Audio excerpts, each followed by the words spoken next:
live right now. Got Okay. it. What's going down, everybody? It's your boy, Mr. Soul Effect, and Shouty for the RB Talk Show.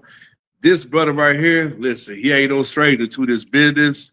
I interviewed him during the tail end of 2023. That was back in, like, I think it was like October, November, or something like that, you know. Let me tell you something. Me and brother, we talk all the time about the shenanigans of this business. Everything you can think of, you know. But I'm gonna break down the titles of Eugene Napoleon. You know, man. You know, you're a three-time best-selling author, right? Yeah, Yes. three-time best-selling author. You know, CEO of his label. You know, also too. You know, he manages his wife. He's a teacher. You know, he's a West Virginia, you know, football legend. You know what I'm saying? And he kicked a lot of ass in the 80s, him and his team. You know, and it's crazy. It's been 39 years. I can just imagine what the 40th anniversary is going to be like. We're going to talk about football and everything. Yeah, that's the story. But before I start anything, I want to give you your flowers, though, because to watch, you know, there are people you can say, okay, you know, like that's a grown man, but Eugene Napoleon, that's a man's man, you know, because you know, I was like, if anybody, man, can have a civilized conversation, it's him. You know, he don't cut no corners. He's straight to the point, man. So, man, just want to give you that, man. I appreciate you, my good brother. Thank you so very much. And first off, as always, thank you for having me on your platform. I appreciate that. And thank you for the kind words, man. To God be given all the glory, my good brother. No problem, man. Yeah, because I had to think about it. I said, man, it's been 3 years, man. And I was like, okay, I didn't meet his wife a couple of times. I said, nah, man, you know, like I got to bring her back, you know, say on this new era of platform. No, I hear you. I hear you. Absolutely. Oh, Absolutely. man. But let's get right to it. Now, correct me on this. You was born and raised in New Jersey, right? Yes, Jersey City, New Yeah. Jersey, Marion Garden Projects. Yeah. So growing up as a kid, you know, now I know there's a story that you told me about. I know you told me on the last interview that the house was burnt on fire. You was like an infant baby, and your sister saved you. Yeah, yeah, my sister Jean Esther, man. In actual 1970, Stevens Avenue. I was 4 years old and Jean Esther was 9. And Wow. when you talk about obviously tragic for my entire family, you know, when you get a little bit older, and that's why the way my beliefs now has so much to do with that said moving forward that you know what, I'm living for two. I'm living my life plus hers. So there's a common thread in morality for me when just stuff like that because I don't know Ben. Um, so, but who knows? She could have been a doctor, a lawyer, an educator. You know, so there's a reason, you know, behind obviously being raised properly by my mom and understanding the foundation of character and morals and doing the right thing and treating people the right way. But on top of that is my sister's death and understanding that, you know, God through her, God gave me, you know, you hit the reset button because literally I would have been gone. I'd have been dead at 4 had it not been for her. So, you know, there's a common thread in my life as to why I do things the way I do things. Because it's almost like if I feel like if I don't or if I didn't, her death would have been in vain, you know, if that makes sense. Wow. You know, did you ever like investigate, you know, like who started the fire, or was it some kind of like a gas leak or something like that? Oh no, nah. It was a young fella, you know, a young man who got into our basement. And at the time, this is the reason why my mom actually decided to move into Marion Garden Projects. After this, our house burnt down, my mother didn't want any more wooden frame homes. She wanted brick. But no, this young fella got into the basement. And, you know, and as in any house, you store a lot of your stuff in the basement or whatever. And the fire started literally from the basement, quickly rose through the house and burnt the entire house down. Wow. So fast forward up a little bit. So what were the kind of like the importance your parents, taught you when you was a kid, growing up? It's like your mom and dad. So what type of impact they had on you as a child? Well, I could tell you, my father definitely was a man's man. That's for sure. My dad didn't play. My parents separated when I was 4 years old, but my father did not play any games. Anybody that knew my father understood very quickly that you did not cross him, you did not play with him. Very serious about the Napoleon last name. So anything that I did, his thing was you always respect the last name. You always, put that forward. You make sure that you do everything in the manner in which people will respect you. My mom, let me tell you something, the Southern Belle from South Carolina. My mom, one of the strongest women, strongest people that I've ever known in my life. Who I am today is attributed to my mother. Her faith, her belief system, her understanding of people and dealing with people. I watch my mother do things. You got to understand, Rashad. So I'm the youngest of 7 children. My mother buried 5 of her 7 children.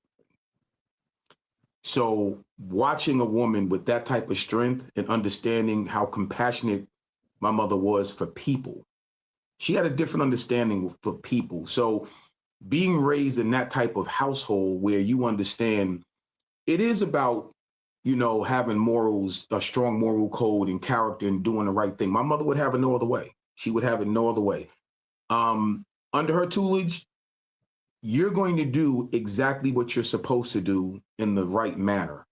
And it doesn't matter how people treat you. It's how you respond to how people treat you.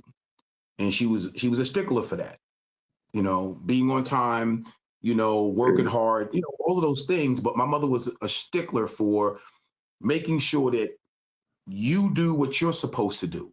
Not what you want to do, what you're supposed to do. So, man, my mother taught me everything I know about being a good human being. Wow. So by the time, okay, I don't think people realize this though. Back in the '60s, '70s, it was only a few football teams got played on TV. Was the Steelers, the Jets, the Cowboys, and I think the Giants and stuff. So you was watching football as a kid. What was kind of going through your mind? See the players. I mean, see your favorite teams play. Yeah, I was for some odd reason, I was always, even growing up in Jersey City, I was a Cowboy fan. Maybe it was a star in the helmet. I don't know. The players, Roger Starbuck, 77 Dorsett came in as a rookie. So I was a huge Tony Dorsett fan from college all the way. That was my sport. My mother was my hero. Tony Dorsett was my sports hero, so when he went to Dallas, that just made it, that was it. That cemented, my love for the Cowboys, you know what I mean? Because I watched Dorsett all the way through college, all the way through, University of Pittsburgh, coming out of Ellicott, PA, where he was from, Hopewell High School, you know what I mean? Yeah. So yeah, that cemented my love for the Dallas Cowboys. But it was insane watching, as a kid, just watching your sports heroes on TV, like any other kid, you grow up wanting to emulate a person that you have such a high deal of respect for. So that's why I wound up playing the running back position in the first place, because of Dorsett. That's why I wore the number 33. Yeah, that was my guy. So yeah, definitely solidified my love for the Cowboys. I remember the last interview, your mom, she was kind of shaky because she didn't want you to play football. What was her plans for you to do something else besides sports? Well, to be honest with you, I was a tiny dude, man. I was not a big kid growing up. Always fast. I was not the biggest kid growing up. So my mother always worried that I would get crushed out there. So my first sport Yeah. actually was baseball. You know what I mean?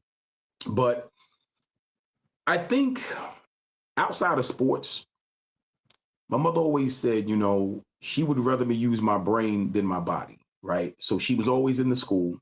Education was very important to my mother. Um, and I think anything that would have been, in her way of thinking back then about sports in general, sports was cool, but it definitely wasn't on her high priority list for me. um, Probably a lawyer, definitely an educator, in a sense. So probably a lawyer. My mother, biggest thing when I told her that I wanted to become a special education teacher when I retired from playing football, and she was so proud. Rashad, when I tell you all the things, from the entertainment industry to professional sports and being a sports agent and being an author, that stuff was great for her. She was very proud the fact that I decided to become a special education teacher and work with kids with special needs. Um, Wow. yeah, yeah, just the look in her face, the look in her eyes, the smile on her face. Um, she was very, very happy, and I was very happy to see that because I always knew her thing was giving back and making sure that your legacy has to do with helping other people. My mother was real big on that, so I was very happy to Wow. see the fact that she was happy that I was enjoying what I was doing, and I knew it was worthwhile, and she knew it was worthwhile. So it definitely made her proud. Yeah.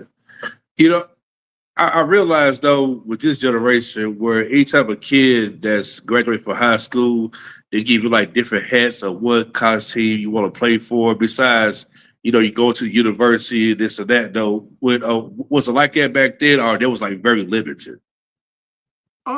No, everybody. It's funny that you say that. Everybody had, their favorite teams they rooted for and the schools that they wanted to go to. So, for instance, where I grew up, you had a lot of Penn State fans. There were a lot of people who watched Penn State. That was it. And I live not too far. Jersey City is not too far from Rutgers. So you would think that a lot of kids would, but that wasn't it. It was Penn State. Notre Dame was big. Um, on the West Coast, we did have a lot of my childhood friends would look at, Yeah. let's say, USC, and I think it's because you play a position like running back. Obviously, Yeah. USC, Oklahoma. You know what I mean? So I had a lot of my friends who, when they did watch college football, it was those type of teams that they were rooting for. So for me, interestingly enough, like I said, because of Tony Dorsett, I'm watching Dorsett Pittsburgh play against Notre Dame, and man, Tony had a day. He had a day. That game, he ran for over 300 yards, a couple of touchdowns, and it was on national television. And I remember, I've said this story before, my mother was in the kitchen cooking. And boy, Rashad, I wish I'd have paid attention because my wife could attest, my son could attest, I can't cook a lick. But anyway, I digress. So she's in the kitchen and I'm in the living room making all this noise. I run into the kitchen, Mom, you got to come in and watch this. So she's like, what's going on? So she turned the pots off and everything. And I'm telling her about this number 33 for University of Pittsburgh, Tony Dorsett, and he's ripping and running and all this. And my mother was big again on whatever you say, there has to be some semblance or some type of a blueprint for it. So in other words, her thing is don't waste words. If you say something, how are we going to achieve this stuff? I told her then I was 7 years old, 8 years old. I told her then I was going to Pitt. I was going to wear Wow. number 30. I was going to play running back because I wanted to follow what Tony Dorsett was doing. I told her I was 8 years old, Rashad. Mm-hmm. And my mom, man, listen, she didn't sit there and say, well, yeah, what are you dreaming about? Whatever. Her thing was, okay, all right, well, listen, okay. Obviously, I can't afford to pay for you to go to college. So we have to come up with a blueprint, with a game plan, how you're going to achieve these things. So let's start talking about having a strong work ethic, being a self-starter, you know, making sure that everything you do, if you want to achieve those goals and those aspirations, obviously, I don't drink or smoke to this day. But even back then, she knew the connection would be, well, obviously, going to jail, you can't do that, right? Getting on drugs, you can't do that. If you want to achieve these goals, you got to stay on the straight and narrow. So my mother at that little kitchen table in Marion Garden Projects when I was 8 years old, helped me to formulate what that blueprint would be in order to reach those goals and objectives. Yeah, that's the kind of woman my mother was. She poured into whatever your dreams were, not doubts them, but she poured into them. But you couldn't just tell her anything, Rashad. You couldn't just go to her and say, I want to do this. If you said to her, hey, mom, I want to do this. Her next question was, how? How are we going to achieve that? You understand what I'm saying? Like, so you had to have, it had to have been a thought-provoking, mechanism to that conversation. You better be able to explain it. Put it that way. You couldn't just say it. My mother was not big. Nah, she wasn't big on wasting no words. Don't waste words. I would say this is gonna have you laughing. You were talking about Penn State before you transferred to West Virginia. I felt the dryness in your soul when we started talking West Virginia. It was like bright colors, sunshine, and flowers. Man, you didn't hit the lottery. I said, man, it's a dang old shame, man. I said, well, I gotta be honest. So I just being, I wasn't a Penn State fan. I was more, again, of a Pitt fan because of Dorsett. And back then, like anything else, Penn State did not like Pittsburgh. Pittsburgh did not like Penn State, right? When I went to Pitt my freshman year, after my older sister passed and transferred to West Virginia, Pitt don't like West Virginia don't like Pittsburgh, the backyard brawl, you know what I mean? So it was an interesting time, I would say, that transition, in my life. But as for everything, man, it was necessary. You know what I mean? It's personal growth.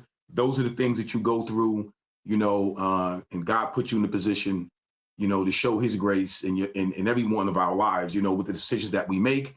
And honestly, if I had to do it all over again, I don't think I would change a thing. wow, yeah. Yeah, it's amazing though, because you making that decision to leave a school.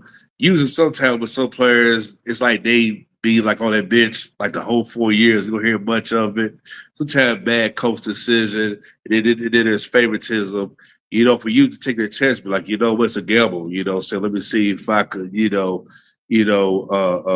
become like the athlete I'm supposed to be. What I'm saying, and everything. Stepping into the campus in West Virginia, what was the vibe like in the 80s compared to how it is now? Well, let me tell you something. Coming out of high school, coming out of St. Joseph's or the Palisades High School, and shout out and may he rest in peace to Mr. Gargiulo, my head coach and principal from my high school. We had a landscape of mapping out these colleges, right? And I thank God for it. I was a consistent All-American coming out of high school, so I could have went anywhere I wanted. And West Virginia started recruiting me early, as all the major schools did, but God bless his soul, Ron Simmons was my recruiting coach. I still remember him to this day. Great man, And because I've always wanted to go to Pitt, no other school, although I took my 5 visits, Oklahoma, all these other schools, when I visited, I knew where I was going. You know what I mean? I knew once Pitt, I was going there. Again, after my older sister's passing, and I decided to transfer from Pitt to go wherever I wanted to go, I took 5 more visits. So on my visit to West Virginia, I met an elderly couple. And when I tell you, Rashad, man, the way they spoke to me, the conversations that we had was more entrenched in life. It wasn't about football. It was more about life. And it made me feel like I was talking to my grandparents. You know what I mean? That was really the stickler for me wanting to pick West Virginia and the legendary Don Nehlen. When Coach Nehlen sat down with me, he was very pointed on, you're going to get every opportunity to come here and play. We recruited you, you was one of our top recruits coming out of high school. You didn't pick us originally, but you want to transfer here now, and that's fine. So it was an open arms for me and A.B. Brown, who transferred with me from Pitt to WVU.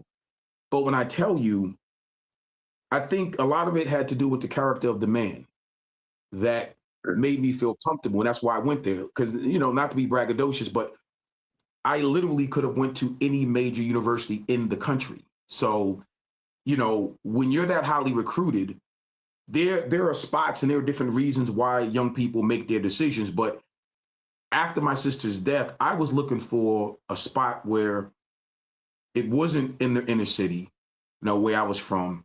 It wasn't all about just being a football player, but you felt like you were going into a community where people really had a different level of respect for you as a human being. You know what I mean? And that's what I found when I transferred to WVU. Now, obviously, I always joke around even to this day, and I say, boy, when you're younger, you say some things but looking at Don Nealon and the way he handled the staff, the coaches that he brought in, it was just like him, actually. You know what I mean? In terms of a moral code and the way he ran that program, that was the best move for me in terms of transferring in. I don't know if I would have transferred to any place else, I would have had that type of grounded, person Yeah. with a staff around. Because major college sports is major college sports, Rashad. There are people who make decisions, these coaches, because they're making so much money, especially now, that your best interest as a student athlete probably isn't a high priority. But as an athlete, you want to feel winning football games or whatever, or basketball games or whatever sport it is. That's more of a priority than making sure that you, as the person, is being, it's taken care of, being poured into the right way. And I felt that Don Nealon was an individual that he did have his best players, like he had our best interests at heart. I really felt that. Wow.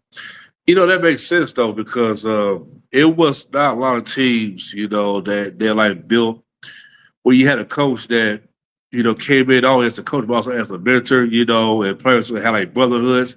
It was only a few, maybe like Miami, maybe Ohio, certain little places like that, what I'm saying? And some teams be like, hey, just do your job, and whatever you do, hey, man, like that's on you. You see how that turned out. So Yeah. yeah.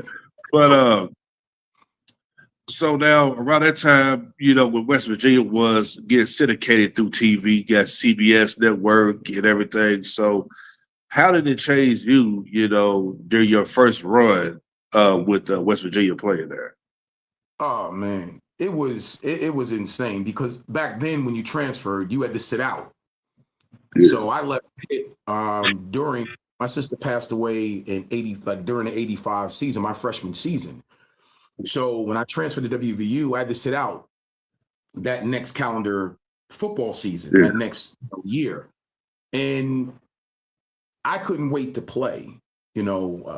That year that I sat out, it was tough. WVU, I think they won a few games, a handful of games. Just watching the talent that was there and that was being developed and that was assembled, was coached up, you can see that we were going to be a decent football team. But I'm gonna tell you that my first year of eligibility, 87, we wound up, I had to sit out 86. So 87, we wound up playing Oklahoma State in the Sun Bowl. So obviously, I mean, they were loaded. You're talking about Thurman Thomas, you're talking about Barry Sanders. They were loaded. They were Wow. loaded. And we did okay. We won enough games to go to a bowl game, but we lost that bowl game. But you can see glimpses of what West Virginia was going to be. And under Don Nealon, we turned the corner because the next year, with 1988, we wound up going 11-0 in the regular season and playing Notre Dame for the national championship, in the Fiesta Bowl. So but if you were paying attention as a fan Yeah. or whatever, you kind of saw the steps that was being taken. It was amazing, man. I'm gonna tell you, it was honestly rock star status because whenever you are playing major college sports at that level and you're winning and you're on TV a lot, no matter where you go, people know who you are. You know what I mean? College football The fandom of college football is so grandiose that, no matter where you go, you play on a successful team and you're one of the key players, people are going to notice. So that was the first thing that I noticed, coming back to Jersey City, coming home, during breaks or whatever. People, oh, wait. Yeah. Not just because, being a major recruit out of the state of New Jersey, but now people are seeing you in a different light. Your success from high school is now you're doing that on a collegiate level, on a major level, on national television. So it was insane, the type of notoriety that came with that. But also, real quick, Rashad, the notoriety that came with that, in my house, it didn't matter. I was still taking out the garbage, still doing the dishes, still cleaning Oh my man. room. You know what I mean? I told my mother didn't play that. She didn't care about none of that. No, you gonna clean this room. You still yeah. Yeah. 'Cause usually, with especially like when a player goes to another school and stuff, when the chemistry was already there, you the filter, did they took time to kind of like build before like your final season came play. It was awesome because I think, once again, tribute to Don Nealon and that staff, and how everything was put together. Those players, my teammates, who I still talk to, a lot of them to this day, which kind of still talk to Coach Nealon. I just spoke to Coach Nealon a few days ago. Like, that's when you got it right. Yeah. All these years later, I'm still in touch, and I'm grateful to be in touch with my head coach. I'm grateful to be in touch with a lot of my teammates. You know what I mean? They literally opened their arms to me and AB when we transferred in, and it kind of tells you the type of young people that Coach Nealon recruited and that staff recruited, because usually you don't get that. So the close bond and the camaraderie that we had, even now, all these years later, a lot of us still have that same bond and camaraderie. And that's what I mean. Like, you don't win at that level with that type of consistency unless you have the right group of talented individuals. It wasn't really a singular thing. Like, all of us played a role in the success, but you didn't have the grandiose, grandstander, so to speak, that really, it wasn't about one single individual. It was about the team. And I really respected that, even though we had the legendary Major Harris, man. You know what I mean? Like, when you talk about 80s West Virginia football, you start with Super Number 9. You know what I mean? Major Harris, Heisman Trophy candidate, All-American, Mr. Everything. But he didn't even carry himself. He's still on to this day, Rashad. He didn't carry himself like he was bigger than the program. You know what I mean? So I had so much respect for that part of it. And I think that led to our success, because it wasn't about somebody walking around feeling like they were bigger than the Flying WV. It wasn't about that. It was truly about everybody knowing we could be a good football team if everybody brought in and did their job. You know what I mean? Yeah, you know what? Big shout out to Major Harris. And every time I think about that name, I believe the rapper T.I., that's where he got that name from, to name his one of his youngest son, Major Harris. I just thought about that. Hey, look, I don't know. It could be. I don't know. Yeah, man. I think somebody should give the original Major Harris some credit or something. so the 1988, team, this was like y'all revenge season, now starting out before with the 10-0, the first 5 wins, you thought to yourself like, hey man, we are cooking. And I can just imagine the campus, the sportscasters was talking like, hey man, this guy's beating the brakes off some of these top teams, man. Like, what's going on? I got to give a shout out to, back then it was Beano Cook. Beano Cook, I think, saw us maybe in August, if I can remember correctly. He saw us before the season, practice or whatever the case may be. And Beano Cook was the one who said, West Virginia's going to go undefeated. Beano Cook. Wow. They're going to go undefeated. They have a team. Don Nealon got one. He got a team. You know what I mean? So he said it before the '88 season. He saw something, and he was right. It turned out to be correct. I think we started realizing how good we were and that we had a chance to run the table in probably after the 6th game, I want to say. But even then, here's to give you a quick understanding of the kind of man that Don Nehlen was. He ain't allowed nobody to read their press clippings. It wasn't about that. They did a good job, him and that staff, of making sure we were in the moment, locked in for every game. So you didn't look at this game, and if it was a team that was okay or whatever, you look past that game because you know next week you're playing Penn State, or next week you're playing Maryland, or you know what I mean, or next week you're playing Virginia Tech. No, that particular week, that particular opponent on the schedule, you were locked in 1,000%, and you handled your business for that week, and then it was the next week. They did a tremendous job of making sure we were dialed in, because a lot of times when you win early, sometimes you kind of start feeling yourself. You start reading your press clippings, and you start thinking you all of that before you even achieve anything.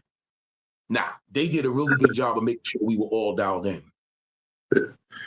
You know, and for those who was may not be familiar, who are is this familiar? Your team, even the pros, they had West Virginia, Chicago Bulls, Chicago Bears. Between basketball and football, everybody had a rap song and stuff. Yeah. So when did you get so when you found out about that it's gonna be like a rap theme for your football team? It was funny because Major Harris was a rapper. Al Voight Mays, our All-American corner, was also a rapper. Al Voight was Florida. Major, of course, is from Pennsylvania. And it like you said, if you're winning and you're that successful, those two got in the studio and came up with this rap song, which was, at the time, you couldn't tell us that it wasn't fire. You know what I mean? Years later, me being in the entertainment industry for 30 plus years and counting, you look at it now through a different lens. But back then, that was the #1 rap song. You know what I mean? Like, that's how we took it. But all jokes aside, it gave you a quick understanding of, like I said, that whole superstar status and bigger than life persona that particular team took on when you got a rap song about you. You know what I mean? And again, to be humbled, AB, Andra, and my man Eugene are gone like the wind with a 6-inch seam. You know what I mean? Like, I still remember that line. So when you are part of that type of culture, that's historic. You know what I mean? So it was an incredible time, Rashad. It was an incredible time. Man, is the nerves are kind of like on high. It's one thing you play it when it's not televised. You play it versus when you play it national on TV. There's a nervous system kind of gets you like, hey man, I'm gonna be seen by like the millions of people around the world. Are you kind of more like locked in on the game? Well, I got to be honest with you. I could only speak for myself. Anytime I stepped on the field, I was locked in, whether it was a national televised game or not. That's just I'm a competitive person by nature, so it didn't matter. I will say this. There are games that do mean, when people say, oh, everything is the same. No. There are games that mean a little bit more, right, than some. Every time we played Pittsburgh, it was a different level for me. Every time we played Penn State, it was a different level for me. Every time we stepped on the field against Virginia Tech, it was a different level for me. So, because those are the schools that typically they don't like West Virginia, and West Virginia, had some issues with them as well. So those were always seemingly national televised games. So yeah, there was a little bit of an edge. You want to put on a little bit more. You want to make sure that you did your job a little bit better. So I have to admit that was there. Although, like I said, for me across the board, you get on the field, first off, you're blessed to be there, right? There's a lot of people who never got that opportunity for whatever reason. So I always had in the back of my mind, no, I'm blessed to do this. You know what I mean? I better play well. You know what I mean? Because there's a lot of people that are looking up to me, that are watching me. I want to make sure that I present well. I want to present well for my family, present well for the university, present well for the community, all those things. So in the back of your head, you are thinking that stuff. Remember I told you the other day offline, the Ohio State story, right? Yeah. If you would like, I'll recant that real quick. Go ahead. So we're playing Ohio State at Ohio State. Ohio State is sold out, over 100,000 plus fans, national televised game. Crazy, right? And this was 87, on the road down there in Columbus. And we had this particular play where I'm out the backfield, and it's an out and up route where you come out the backfield and you wound up being, one-on-one with their nickel, which is typically the third best corner. So I beat him up the sideline, and Majors flushed out the pocket. Never forget it. We're on the right hash. He's flushed out the pocket, and I'm running, looking, and I see him. He's in trouble, but I'm already down the field. So they run him to the sideline, and man, he jumps in the air. And man, when I tell you, Major didn't have an arm. He had a Hollister attached to his shoulder, man. He could throw that. He jumps in the air, gets knocked out of bounds, and before he hit the ground, he unleashes one about 65.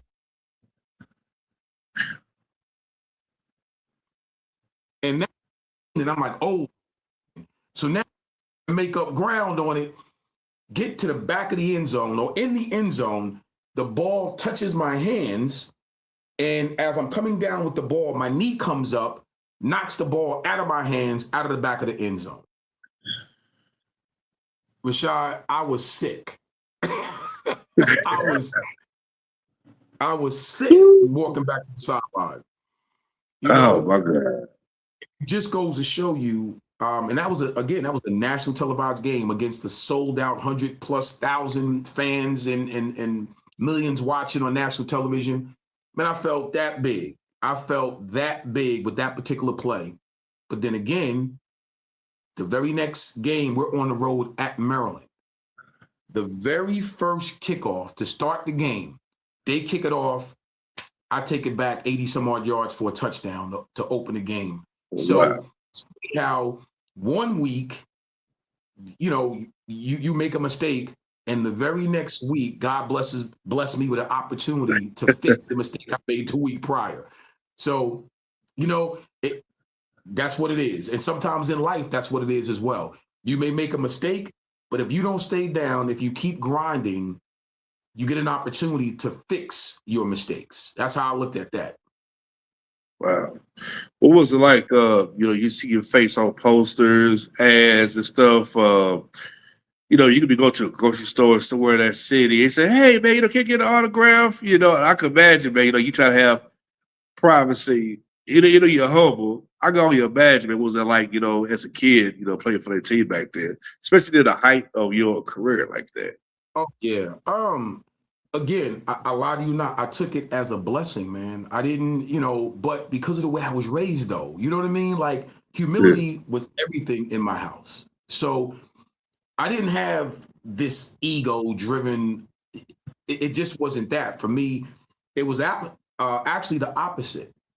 Somebody wants my name on a piece of paper, on signing a magazine that I'm in, a sports magazine or whatever. Or we had the first iteration of the college football cards at WVU. I was humbled.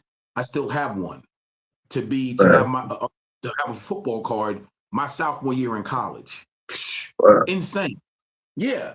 So it was a humbling experience for people to come and say, oh my God, Eugene, could you sign this? And yeah, of course I did. No problem. to this day, I don't charge for autographs. And I know, and I'm not knocking people who do that. I get it. I just don't. I just don't. So Yeah. even back then, it was, of course, no problem. You know what I mean? So it was cool. Um, Definitely a test of being humble and one's humanity, because sometimes, there's certain individuals who you get to a certain point and that becomes your persona. And when your persona becomes bigger than who you really are, therein lies the problem. And that's in athletics, that's in entertainment, that's in any industry where if your ego becomes bigger than who you really are, you got a problem. Yeah, You, absolutely. you got a problem. When a joker knock on the door, call the phone, and your ego answers, you got a problem. Yeah, and I don't think people realize, having an ego does not pay the bills. It give you No. blacklisted, or get you unemployed. Think about it. Quick, fast, in a hurry. Exactly. So, by the time you graduated, did you thought to yourself like, man, I wish you could have one more run, man, at this school, or was you kind of like satisfied? No, we lost. We played 1989. We played Clemson in the Gator Bowl, Yeah. and we lost to Clemson. And I felt we had a really good football team. And you don't regret. I don't have any regrets. And the reason why I don't have any regrets is because every day you get an opportunity to live life, express yourself. So you can't regret those moments. You can look back and say, you know what? Probably wish I could have tweaked that a little bit, but I don't regret the moment because you learned from it. So losing that game in my final collegiate, game, obviously I wish we would have won, but if I would have had that 1 year of eligibility back, you know what I Yeah. mean? The 1 year I had to sit out from transferring. If I would have had that 1 year of eligibility back, I know coming back, I probably would have, done some things a little bit differently in terms of the off season. I was one of Yeah. them guys that trained hard, but going into my senior year, I got hurt in camp. So I played my whole senior year with a little bit of a hairline fracture in my right ankle. Wow. So type of runner that I was, a slasher, quick twitch and all that kind of stuff. That was a very painful year for me. My senior year, I played every game in a certain amount of pain because of that hairline fracture. So yeah, I would have wished that my senior year was healthy. You know what I mean? I'll put it that way. So when I think back on it, that will be the only thing, because I think with a healthy senior year or coming back being healthy, probably would have changed the trajectory of a lot of different things. But it is what it is. Like I said, Rashad, it is what it is. You know what I mean? God put me in a position at WVU to have a really good career. 3 great bowl games, a national championship appearance. That Yeah. particular team is considered the greatest team to ever play at WVU. So to be part of that history, who can complain? Yeah. It is amazing though, because it seemed like, as the years went by, man, it's like the momentum is always there. It's like it never left. When people think about the team, think about the legacy that you fellas built in. I mean, to beat some of the top 5 teams, man, and nobody never thought that school could beat, shocked everybody. You know what I'm saying? And hey, never underestimate the like what is it like? Never underestimate the heart of an underdog. Oh, So absolutely. No, you can't, but a lot of people do. And you know what? Kudos to them. Because if it were not for them, then they're the motivating factor in a lot of people's success stories. So continue. Haters continue to hate. Please do what you do. absolutely. So by the time your college career was completed and you get drafted by what's it, the AFL? Yeah, I went played for my first run of it was, and again, shout out to Major Harris, because Major was playing in Cleveland at the time in the AFL. I didn't know too much about the Arena Football League. And he called me to let me know, listen, dude, you know, you gotta do this. You know what I mean? And at first, like I said, me not knowing too much about the league itself, I saw a few games on TV, but I'm like, wow, it's such a different game than the outdoor game, you know, catching the ball off the net and all this stuff. I couldn't play my natural position, my running tailback position. So I had to be a slot receiver on offense, you know, kickoff return specialist, and play defense, play corner or safety on defense. So it was such a different thing, but I'm glad I did. I'm glad Major talked me into it. You know, Tampa Bay, they signed me and had a great run there. It was funny.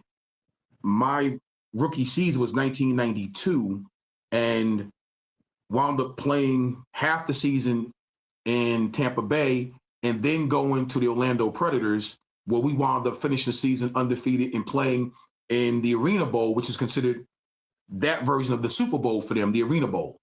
So you talking about what a blessing, a successful collegiate career where you play for a national championship, and then you get at the professional level in the AFL, and you play for a championship at that level in your rookie season. So again, I could not have scripted that if I wanted to.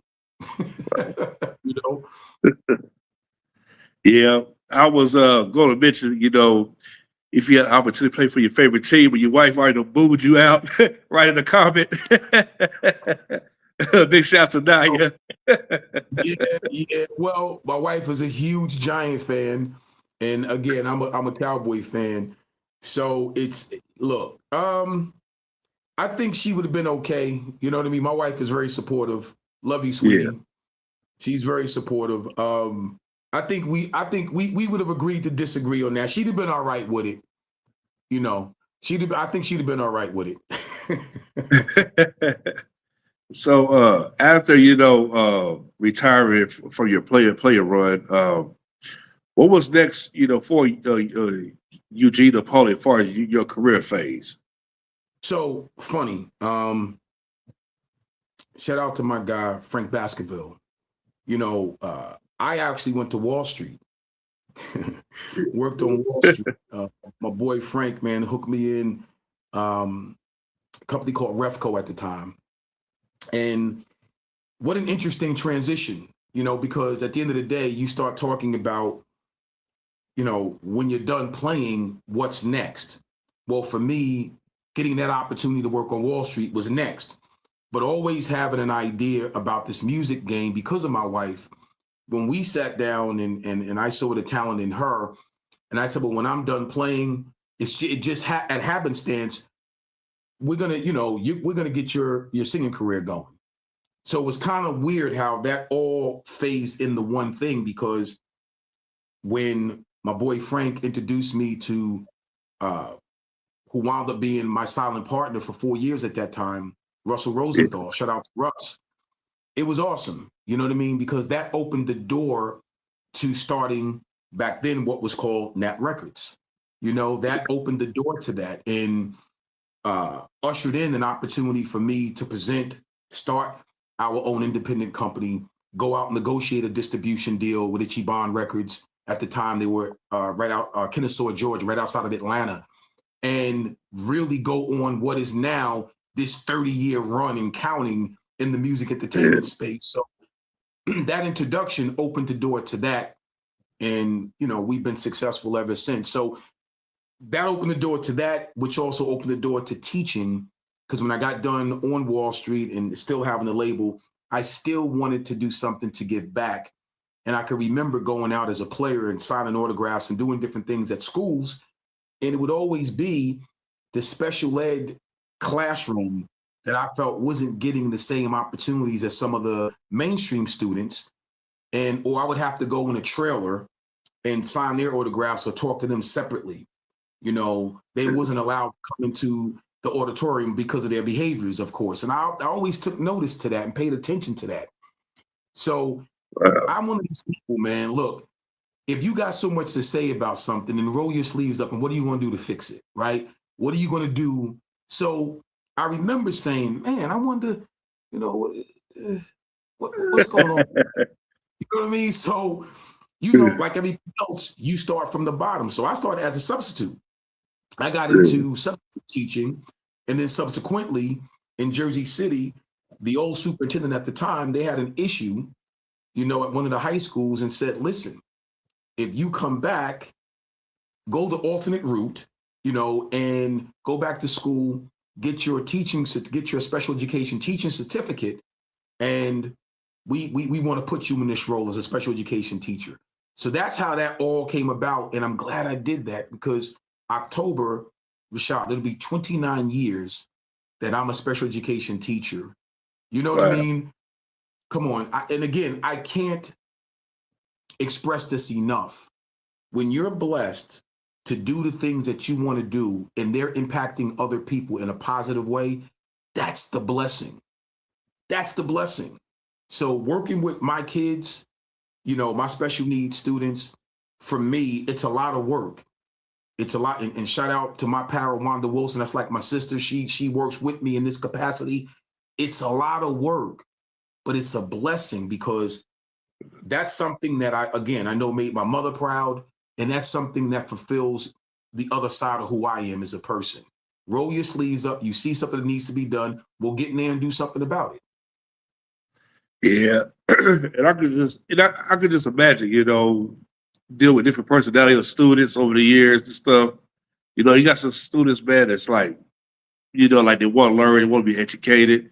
You got some students, you know, come from a interesting background and they kind of like all over the place, but it's not their fault because the mom, she could be a trip and the dad's nowhere around, or sometimes the dad's there, he just, you know, just dynamics. I can just imagine you dealing with that, you know, over the years with students and stuff, you know, some who came and went.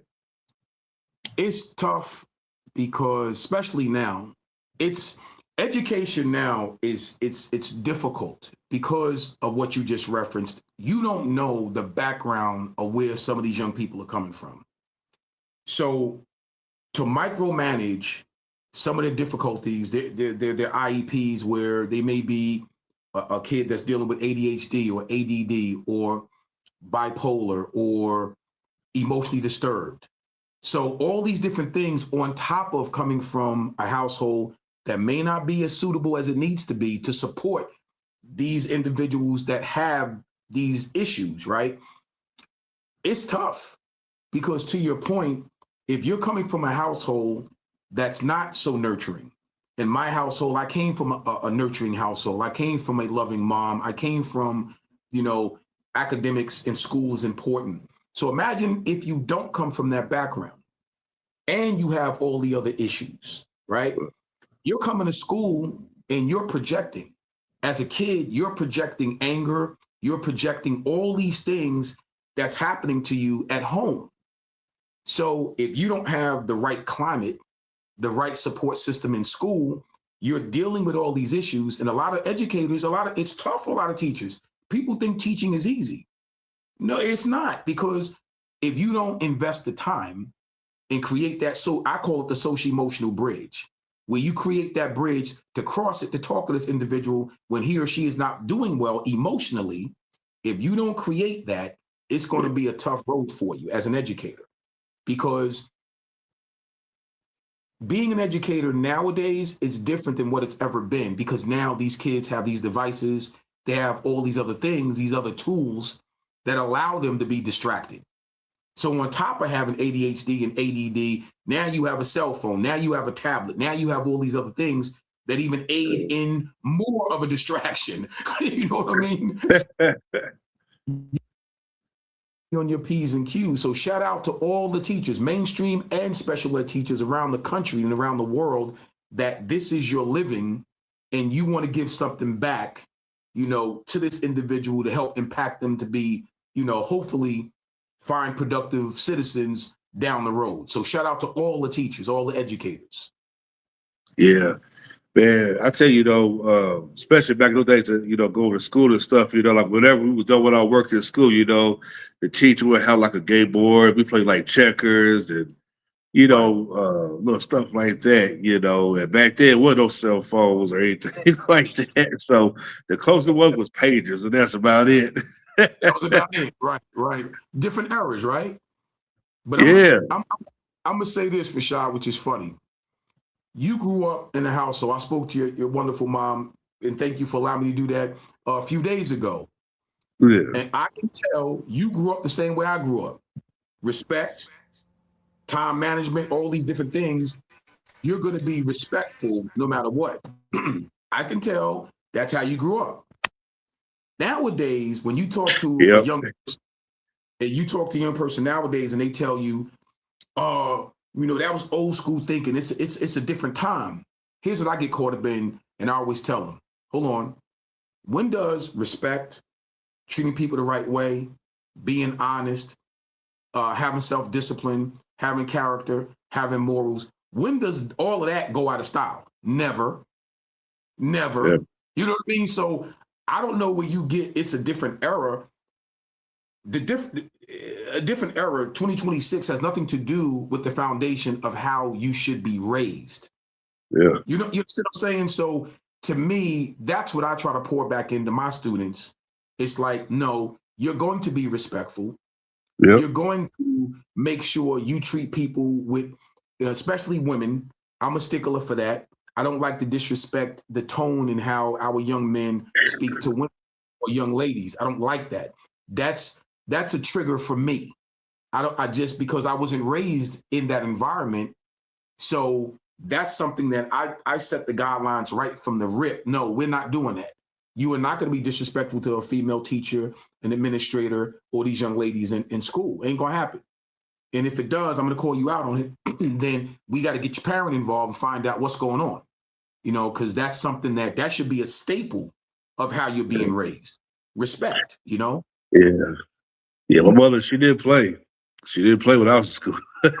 She want to make sure the report cards was solid. You know what I'm saying? And that's how she was. And especially man, like it was like elementary was fine for me. Sam. Everybody was on the up and up. Going to Trilla Elementary, everybody went to that school. And that was like watching the TV show Fame.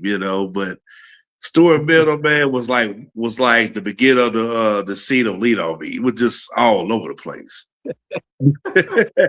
And stuff, man, and I told my mother, I said, look, take me to Catholic school, what I'm saying? Because we born as Catholics. I was like, Mama, just I can't do Right, this, right. man. I agree. So I get it, man. I totally get it, but stuff.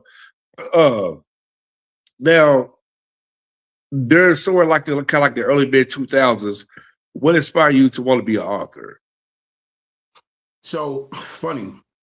Again, you sit back and you start to see, especially my first book, Dream Real, and I'd ask my mom, would it be okay to talk about our life? The trials and tribulations, the up, the downs, the fire, the different deaths of my siblings. And my mother, once again, absolutely. She said, yeah. I asked permission before I even started writing it. Wow. Um, and she said, yeah, once again, the way my mother used to think about things, if someone can learn something or be inspired from our trials, our tribulations, our ups and downs, absolutely. Yeah, you have permission to write whatever you want to write. Share the story. So that was that. And it was therapeutic, Rashad, my first book. That was my way of expressing myself. And also, it was a tribute to my mother, thanking my mother, because again, Yeah. she gave me the blueprint and the foundation. How could someone coming from my background, a single parent home in the projects, Marion Garden projects in Jersey City, the youngest of 7, going through those trials and tribulations with my siblings passing away and watching my mother deal with that. How could someone from that background grow up, go to college, graduate college, play professional sports, become a CEO of his own company, be an award-winning educator, 3-time best-selling author, 3-time teacher of the year? How could someone from that background achieve all those things if it wasn't for my mother and her tutelage and her teachings? So Absolutely. Dream is a book that really speaks to those things. And it also speaks to me being a former sports agent. I utilized my mother's teachings and the way she brought me up to show other student athletes and their parents in this book, if you are serious about wanting to be a professional athlete, here's the guidelines, here's the blueprint that you have to step into for those things to happen. But I used my background, my mother's teachings to substantiate that foundation. So that was the thinking of it. And actually therapeutic, working through some of the things, my sister's death and all these different things. That first book was really attributed to that. The Wow. last two, Reflections and Reflections 2.0, was as an educator, knowing that a lot of kids, a lot of people in general don't like to read, it dawned on me that a quote, a good quote, people remember a good quote more so before they're going to remember a whole 3 or 4 pages of a good book, right? Especially when you have 70+% of, America that may be ADD or ADHD, some semblance of one of the two.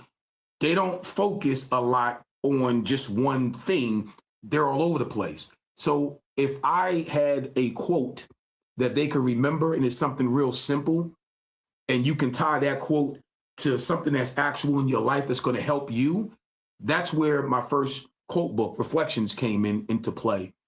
And it was a huge success. So from that, I'm like, well, this was so successful. 2 years later, I said, well, let me pen Reflections 2.0. More quotes, more topical discussions, which I thank God I root for each and every one of those books, because they did become bestsellers, but the impact and the messaging and the reasoning behind it was just as important as the books doing as well as they did. It's really something to aid and to help people achieve some things and have a little bit of a guideline, if that makes sense. So yeah, that's the thread as to and the purpose behind all 3 of those books. Yeah. I tell you, you're one of the few people I know personally that has books. And I tell you, for anybody, listen, that's when they promote a book. It's not easy to create sales. It just takes people really take time to invest. Like, you know what? Let me check this out. You know what I'm saying? And then it just go from there. And stuff. I definitely want to give your mother, her flowers, God, so for really opening up the doors for you to once, for her to see something, for her saw something great in you to want to be an athlete, to have a lot of careers and everything. Then to with this book, I'm like, man, God bless her. Some parents they are some so one sided. I'm like, you really breaking your child, you actually helping your child. No, I agree, Rashad, and thank you. Thank you. Oh, no doubt about it. My mother was very much into, like I said, the things that she knew to be right was the things that she pushed all of us to do. And again, not one child is alike. You know what I mean? So Yeah, all my siblings, we all had our different paths in life. But my mother, the foundation of how we were raised the same. She gave us all the same. Like, she didn't play that. Like, you learned the things that were important back then. And now when you get older, you become an adult, you make your own decisions, free will, so to speak, free will. But no, I give my mother every uh every credit in the world for how she raised me. You know what I mean? And like you said, to open up those doors where dream big, do big things, because I had the foundation to do those things and be a self-starter and also a finisher. A lot of people have a lot of different dreams, but closing those dreams, like making sure that you finish what you start, is so important. And a lot of times we don't do that. So my mom was big on that. You start something, you finish it. So for me, that's how I move through my life. If I start a project, I'm focused on that project until that's finished, and then I'll move on to the next. Success is all about the completion of a task. No matter how big that task is or how small that task is, complete the task, you will be successful. It's a real simple thing. We make it harder than what it sounds, but complete the task, you will be successful. Don't start it and then leave it in the middle or leave it a quarter done. No, yeah. just complete the task. Just that simple and stuff. Now, as time went on, what decision you thought to yourself, like, I want to do a documentary, about football career? When people tell you, say, hey, man, like, you had a great historic career, man, why don't you tell a story? Some people, they kind of shy away from it. What gave you the Right. green light? Be like, you know what? I want people to know Eugene Napoleon, the man behind the jersey number 33. People want to know what was he like? Okay, I'm going to give you guys the full detail. Man, listen, years ago, shout out to my boy, Scholar Callahan. I was doing a piece, Napoleon's Corner, that you see on YouTube Oh, now. yeah.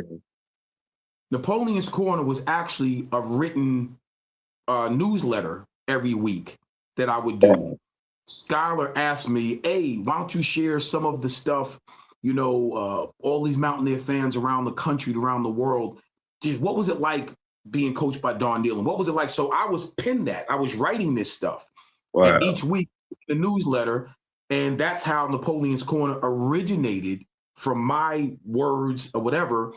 And in that, Skylar had just started his production company, and was just had an idea about doing certain things. And he approached me with, hey, has anybody ever did a documentary on a player? And, Skylar's a lot younger than I am. So his parents and his grandparents remember what West Virginia football was all about. You know what I mean? And he Yeah. grew up from West Virginia hearing these stories. So him meeting me was like, wow, you know what I mean? And he had asked me, would you mind if we shot a documentary about your career? And I said, absolutely not. That's pretty cool. So we had to get a hold of the university. I had to do a script to let them know what the documentary will be about. Had to go down to West Virginia for 3 days and shoot it. And again, because of my experience in the entertainment field, I then negotiated the distribution deal to, once the documentary was done, to get it out there, to get it on these Wow. platforms. So that's Yeah. what happened. Yeah. So shout out to Scholar, man. I can imagine, man, because memorizing, the play-by-plays, some of the biggest games that you play and everything, and just, giving that, man. Because I remember I called you and I said, hey, Eugene, man, I just see, your documentary, man, on Amazon Prime.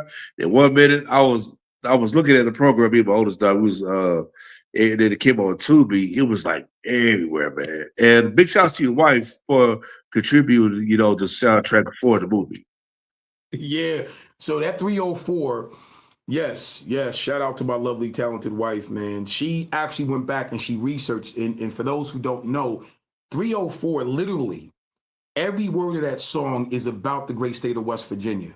So obviously 304 is the area code. And she went back and did the research to put it together where everything she's saying in 304 is about West Virginia. Every word of it.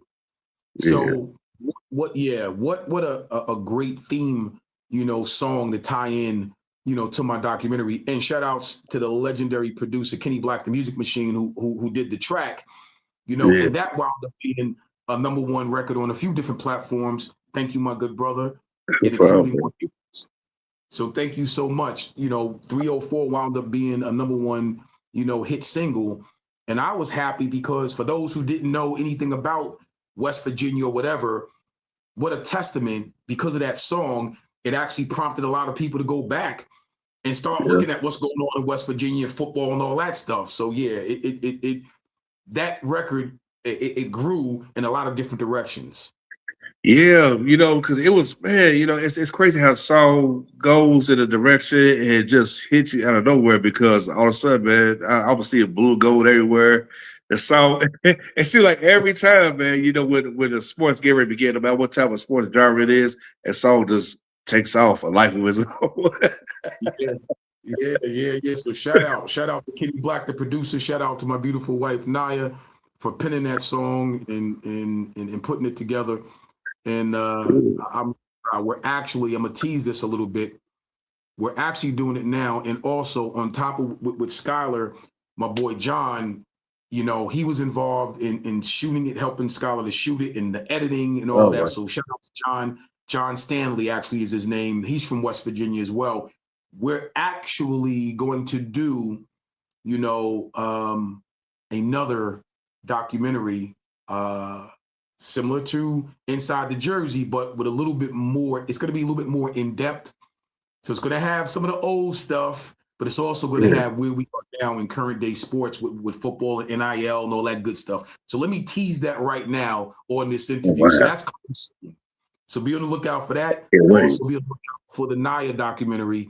We have something that's coming real soon about her wonderful career, this entertainment space, and her being a coach, college basketball coach, and a mentor to students in schools, because we got the Yeah. empowerment program in schools. So those are the things that's right now that we're working on under Nap Vision. So I'm looking forward to that.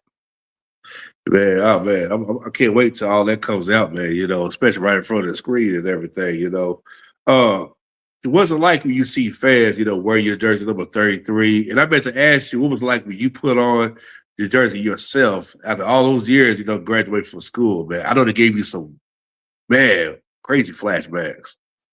Unbelievable. Yeah. That deal with getting a jersey, myself, Major Harris, and Coach Nealon had a T-shirt as well. That was big. That was big. Historic, because you're talking about a time where I think that deal went through in 2019.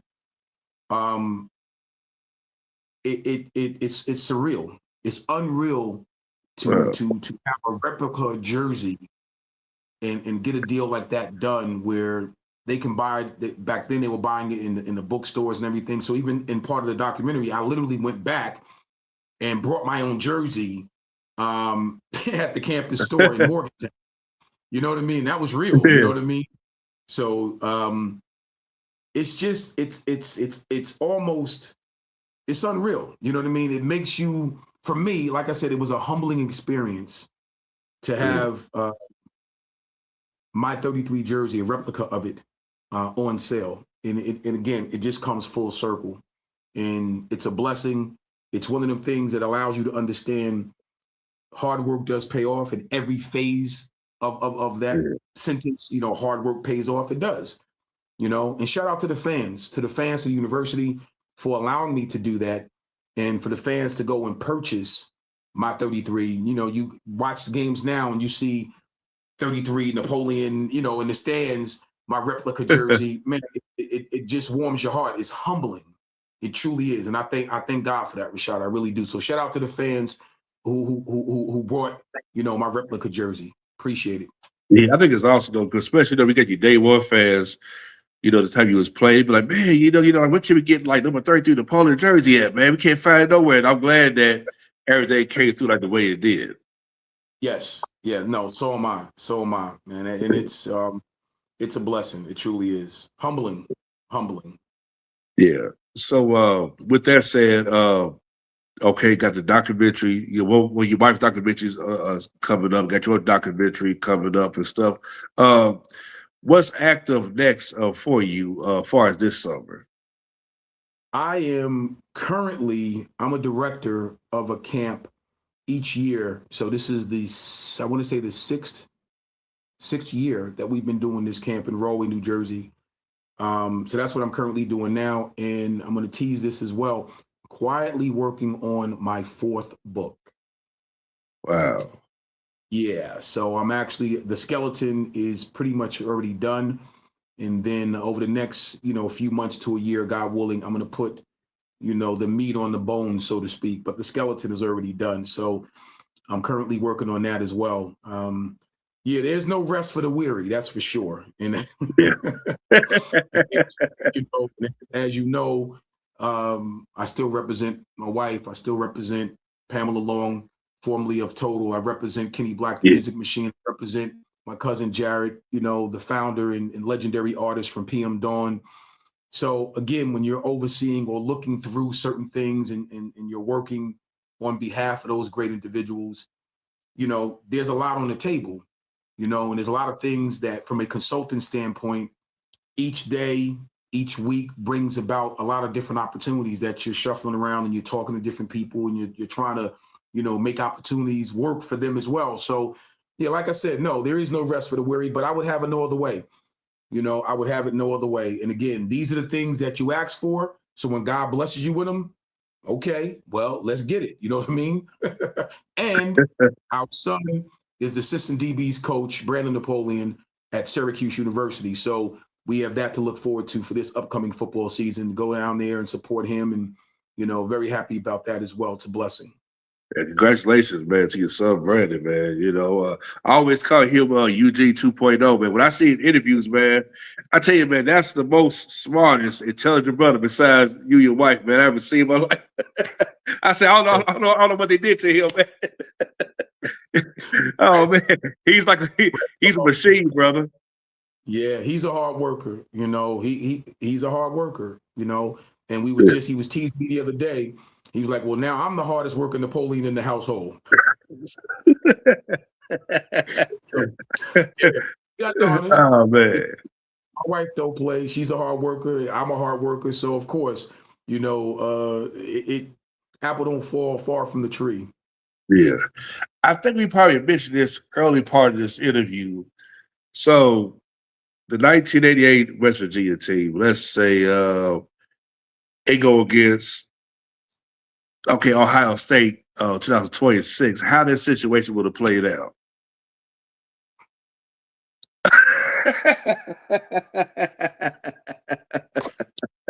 Let me tell you something. I'm gonna tell you right now, right? And I know all Notre Dame fans gonna lose their mind or whatever. If Major Harris did not get hurt in the third series of that football game, we would have had West Virginia's first national championship. Yeah, that's true. That's true. I'll tell you, Rashad, there was no answer for Major Harris. I'm telling you, there was no answer. He was good for either 21 to 28 points by himself. Either he was throwing 3 touchdowns and running for 28 points, or he was running for 3 touchdowns and throwing 28 points by himself. Now, anything else we did on top of that to help out, we was cool. So, a healthy Major Harris, that entire 1988 squad with all that talent on offense and defense and special teams, no. I'm sorry, y'all. I'm sorry, current day sports. No, it ain't happening. It ain't happening. Nah, that 88 team, I would put with a healthy Major, I would put that 88 West Virginia squad against anybody in current day. Anybody. Hey, Rashad. Yes, I said it with my chest. Anybody. Hey, man. Gotta bring it on and stuff, because I could tell some of the guys you interview on your show that, man, it's like the drive is still there, man. It's like, man, dude, I wish I could go back, in time, man, because I want to get some of these teams so bad. You can just tell that it's like the whole intensity is still there. I'm like, it's been years, but that fire is still there, man.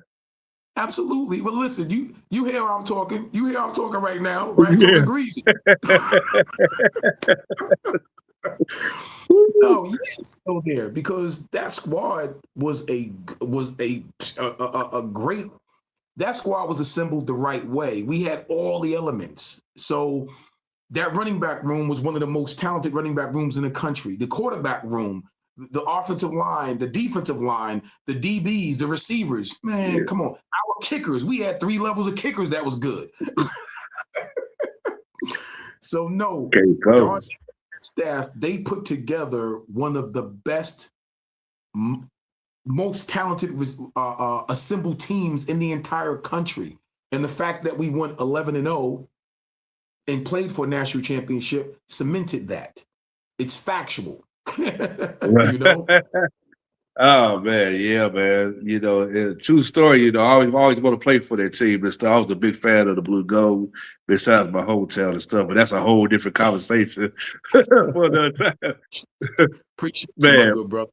Man, but thank you for taking the time coming here on the RB Talk Show, man. I can't believe it's been 3 years. And I make sure, man, it won't be another 3 years, man. Make sure it's more close around the corner for more up-to-dates. I appreciate you, man. Listen, thank you for the platform. Thank you for your fans. And continue to do what you do, Rashad. You're one of the best. You're a historian in this. space.